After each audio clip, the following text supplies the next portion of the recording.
Praise the Lord. So, magandang araw po mga beloved. Ayan, mag-ingat po tayo. August 11 na po ngayon, mabilis ang araw, pero salamat sa Panginoon, umaraw na po. Yan, sa ating mga kaibigan, sana po okay po kayo. Huwag tayo makalimot manalangin. At bago tayo mag-start po, tayo po muna mag-pray. Glory to God. Panginoon, salamat po muli sa araw na ito, O Diyos. Tulungan mo ang iyong abang lingkod na maipahayag ay yung mga salita na may buong katapangan. Samahan kami na yung sa atong spirit. Sa aming mga kaibigan, O Diyos, tulungan mo ang bawat isa, Panginoon, na magkaroon sila ng pusong handang makinig na yung mga salita, handang tumupad, Panginoon. Magkaroon sila ng malaking takot sa iyo, O Diyos. Salamat po, Ama. Patuloy mo sana kaming gabayan. O Diyos, tulungan. Panginoon, ano naman ang aming kalagayan. Salamat po sa pangalan ni Jesus. Amen. Yan po. So, ngayon po, August 11, ang title po natin ay Tatak ng Pagiging Anak ng Diyos. Glory to God po. At kung may anak ng Diyos, John 1:12, ay may anak po ng Diablo, John 8:44. At ngayon yung mga pinagkalooban na maging anak, yung lahat na sumampalataya sa Panginoong Diyos, John 3:16 po. At lahat ng anak ng Diyos ay may tatak ng Espiritu Santo. Glory to God. Sabi po sa Efeso 1:13, sa Kanya'y kayo rin naman na nakarinig ng salita ng katotohanan ang ebanghelyo ng inyong kaligtasan at kayo na sumampalatay sa Kanya ay tinataka ng ipinangakong Espiritu Santo. So, ang tatak po ng mga anak ng Diyos ay ang Holy Spirit po. No po, glory to God. Kasi marami talagang magsasabi na sila po ay anak ng Diyos. Yan, syempre, napakasakit naman sabihin na ako, ganyan, anak ako ng Diablo, diba? So, po rin po ang Panginoon. Sabi po sa Efeso 4:30, at huwag niyong pigatiin ang Espiritu Santo ng Diyos na sa pamamagitan niya kayo'y tinatakan para sa araw ng pagtubos. Glory to God po. So, ang mga anak ng Diyos dapat talaga ay, yung nga, since may Holy Spirit tayong tinanggap po, yan sa Panginoon, at dapat lagi tayo na gumagawa po ng kalooban ng Diyos para po yung Holy Spirit huwag mapighati. No po, purihin po ang Panginoon. At bilang mga anak nga ng Diyos, tayo po ay may katungkulan. Diba? Kung ako bilang nanay, may katungkulan po. At bilang mga anak, yan, tayo ng Diyos, may katungkulan tayong dapat gawin. So, sabi po sa unang 1-5, ngunit ang sinumang tumutupad ng kanyang salita, tunay na naging ganap sa taong ito ang pag-ibig ng Diyos sa pamamagitan niya. Nito'y nalalaman nating tayo'y nasa Kanya. Glory to God. Mateo 5:45, upang kayo'y maging mga anak ng iyong Ama na nasa langit, sapagkat pinasisikat niya ang kanyang araw sa masasama at sa mabubuti, at nagpapaulan sa mga matuwid at sa mga di matuwid. Mateo 12:50, sapagkat sino mang gumagawa ng kalooban ng aking Ama na nasa langit ay siyang aking mga kapatid na lalaki at babae at ina. At sa Mateo 22:37-40 po, sinabi sa kanya, ibigin mo ang Panginoon mong Diyos ng buong puso mo at ng buong kaluluwa mo at ng buong pag-iisip mo.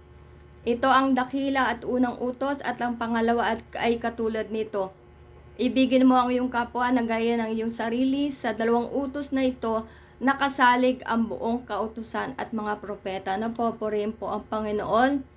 Maiksi lang po ang pagbubulay ng ating mga salita today. At, asa na ba tayo? Yan po, bilang tayo nga po ay anak ng Diyos, yan po, kung tumanggap na po kayo sa Panginoon, meron tayo talagang katungkulan. Yan, hindi ka lang basta anak ng Diyos tapos ikaw po ay masamang tao. Kasi mabibigati nga po yung Holy Spirit, hindi makakanaan po sa atin. Kunyari, sa bisyo, kung ikaw ay Yossi Kadiri, di syempre sira na yung baga mo. Paano man na magstay yung Holy Spirit? Ikaw po ay patuloy na nagmumura. Yan. So, paano magstay yung Holy Spirit po? Ikaw po ay nangangalunya. Yan, or nakikiapid po. So, paano, di ba? Yan po ay kasama. Ano po? Purihin po ang Panginoon. At tayo nga bilang mga anak po, tayo po ay syempre kailangang sumunod. Maging obedient po ng mga anak. Tayo po ay patuloy na magpakita ng pag-ibig sa ating Panginoon at sa mga, yung nga, love God above all and love our neighbor as we love ourselves po. at magpapakita tayo ng kabanalan po. Yan, tayo po ay gaganap bilang anak ng Diyos na mag-share po tayo ng good news sa mga tao. Syempre, paano mo share yung good news kung ikaw ay hindi kung tayo ay wala pong patotoo ng Diyos sa ating pong mga buhay, na pupurihin po ang Panginoon. Ganyan ko lang. Kasi pag tinapad, purihin po ang Panginoon, yan. Na bilang anak ng Diyos po, hindi po tayo basta, lalo ngayon, yung po natin na marami nakakaalam na darating na po ang Panginoon. Pero ano ba yung ginagawa ng tao? Di ba, pasyal dito, pasyal doon, ubos ng pera dito, ubos ng kung saan-saan. Kasi darating lang yung Diyos, lilibutin mo ng buong mundo, ganyan. Pero ang hindi nila alam, na ang Diyos, yung muling pagbabalik niya, maghuhukom na po, kukunin niya yung mga nasa kanya, yan po. At syempre, yung maiiwan nga, yun yung hukuman po. Yan na, ang mo na nga lang, ang pag-asa mo na lang, great tribulation, na pag ikaw na iwan, magpapapugot ka ng ulo, napakasakit. Hindi ko naramdaman, pero, di ba, kung isipin mo, ako, sobrang takot ko po sa dugo. Matusok lang ako ng karayom, sobrang na ako yan. Malakas ako sa problema. Yan, maano po yung ko sa pagdating sa mga problema, sa biyaya ng Diyos, yan, gawa nga ng ating pananampalataya po. Pero pagdating sa yung masasaktan ako, yung literal na physical, ay mahina po yung loob ko doon. Kaya nga ito yung brain ko, sobrang, kumbaga, parang minsan naiisip ko pa na bagong lang ako, bagong opera, yan po. So, purihin po ang Panginoon. Sabi nga, diba, sa Mateo 7:21, hindi lahat ng tumatawag sa akin ay papasok sa kaharian ng langit, kundi yaong gumagawa ng aking kalooban ng aking Ama sa langit nga po. Diba, hindi lahat yan ang tumatawag, Panginoon, Panginoon.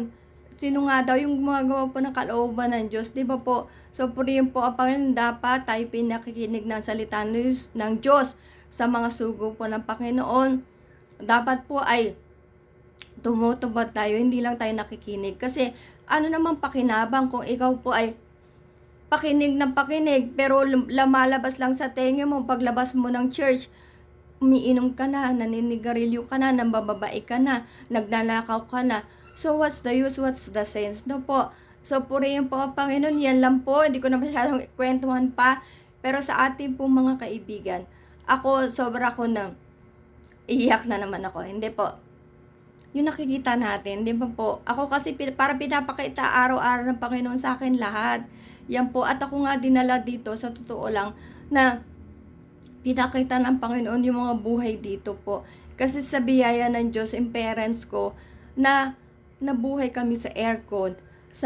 Kumbaga hindi marangya, pero normal lang po. Yan. Na yung, yung average. Pero nung ako ay mag-solo na, yan po, at yung nga nakaano tayo ng mga problema sa buhay, at ako nandito, na pinakita ng Diyos yung mga tao dito. Yan po yung buhay nila, yan po.